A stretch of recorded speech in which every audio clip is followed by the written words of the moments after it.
technical analysis can be as complex or as simple as you want it. The example illustrates some basic principles of chart analysis. Since we are interested in buying stocks, the focus will be on spotting bullish situations in this chart. The first step is to identify the overall trend. This can be accomplished with trend lines, moving averages, or peak-trough analysis.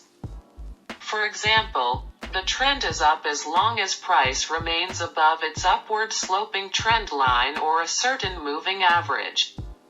Similarly, the trend is up as long as higher troughs form on each pullback and higher highs form on each advance. Areas of congestion and previous lows below the current price mark the support levels. A break below support would be considered bearish and detrimental to the overall trend.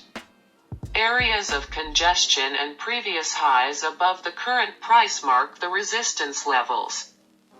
A break above resistance would be considered bullish and positive for the overall trend.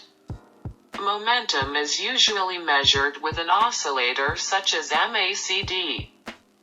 If MACD is above its 9-day EMA, exponential moving average, or positive, then momentum will be considered bullish, or at least improving.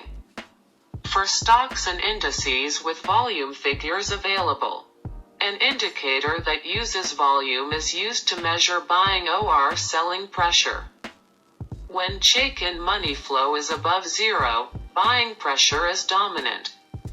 Selling pressure is dominant when it is below zero.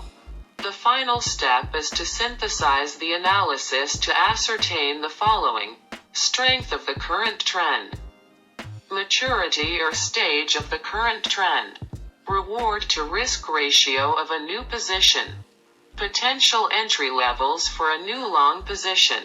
While the example analyzed the chart for an individual stock, many of these techniques can be applied to charts for sector or broad market indexes as well.